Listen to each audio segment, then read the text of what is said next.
Welcome, bienvenidos. This is Roxana from Metamorphosis Rocks, and today we're going to talk about grief. Now, I believe Peter Mon posted something on Instagram, and then I went on TikTok, and then I looked it up. If you are on Patreon, you saw the video because I actually let you see what she was saying so that I could comment on what she was saying.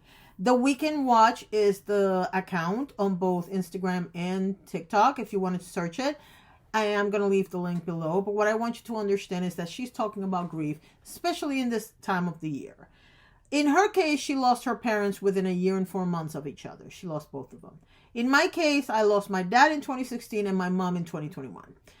But my mom was steadily disappearing because she had Alzheimer's. So I technically lost them both in a very short period of time. I had to learn to love this other person, which I did, and I cried her as much as I could, but she was not the same person that was my mom, if that makes sense. And I realize some people don't see it that way. My sister doesn't see it that way. I do. I compartmentalize my mother from the person that passed away in 2021.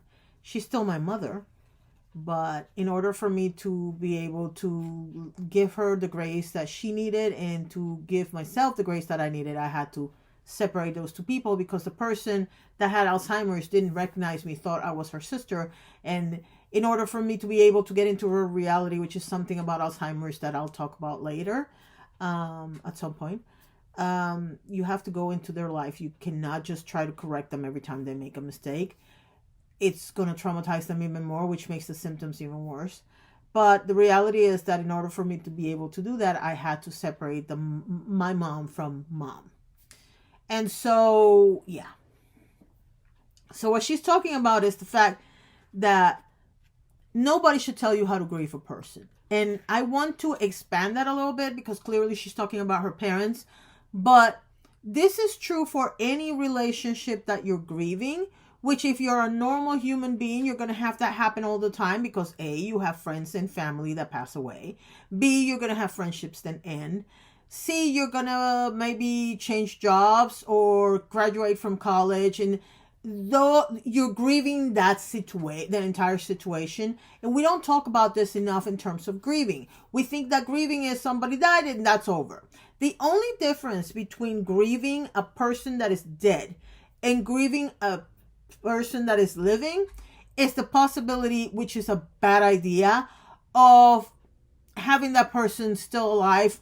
There's a possibility that you might reconnect later on. Personally, I've done both. I have known people that I've been friends with and I've tried to re-up the friendship, and 9 times out of 10 it doesn't work. And I've had situations, and I'm talking about real life right now, and I've had situations where I'm cordial if I run into them, but I'm not interested in having a relationship with them. And to be honest with you, based on my personal experience, I prefer the second one. I'm one of those people that when I have a friend, I will give them all my time and my energy, especially if they're nearby. It's a little different with my friends that I've been friends with for 20, 30 years and they're in a different country or a different state. But with people that I live around, it's one of those things that I give it all my energy and all my love until I don't. And it doesn't have to be an end of a friendship in terms of, oh, we had this big argument and no. People just, life gets in the way sometimes. You know, you might have a new husband, or you might have children, or you might go to college and get a new job, or there's a million reasons why people just start separating from each other. They used to be thick as thieves and then now they're not. It doesn't have to do with having this big old drag out fight where you all are not speaking to each other anymore. Sometimes it's just a fact that life gets in the way, and what seemed to be a really close friendship was just a friendship because you guys had the same job or you guys had the same interests or whatever. And once that changes, it changes everything. I had a group of friends that were really good friends. They were all single. And as each one of them started dating, when they were dating, it wasn't so bad because even though they were dating, they would still find time for each other. But once that person is either engaged or preparing to get married or whatever, or they get married, their time away from their new situation is so limited that it was hard for them to connect as friends as they used to.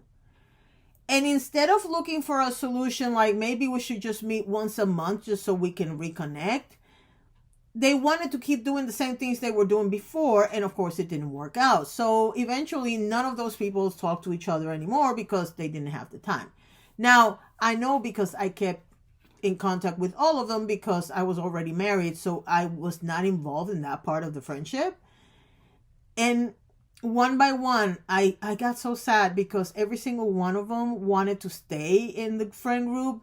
They just didn't know how. And back then we didn't have social media. Not like it is now.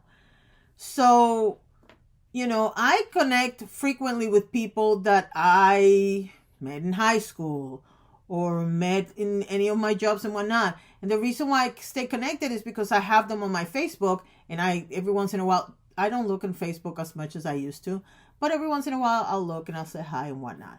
But when we didn't have that before, now it's good and it's bad. And I'm going to tell you why it's good and it's bad. It's good because you can stay connected, but it's bad because sometimes you stay connected to people you shouldn't be friends with anymore.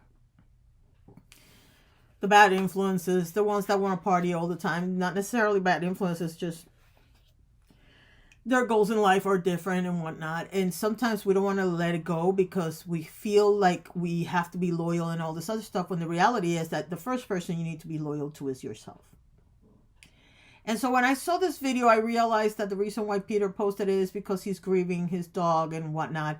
And one of the things that always cracks me up about people, especially people who don't have dogs or who don't have the same relationship with dogs than people like Peter and I do, is that they want to tell you how to grieve your dog. You don't get to tell me how to grieve my dog. I have him in a little box. And it has his name. And I keep him in my bedroom. And I know that I want another dog at some point, but I'm not ready yet. And Black Eye's been dead since 2020. Black Eye died before my mom did. And it was the most devastating loss out of all the losses. And remember, my brothers are dead, my mom is dead, my dad is dead. In 2020, not because of the pandemic. From the pandemic, I lost 3 people. But in 2020, we lost a little over 40 people in our life. Friends, family, you name it.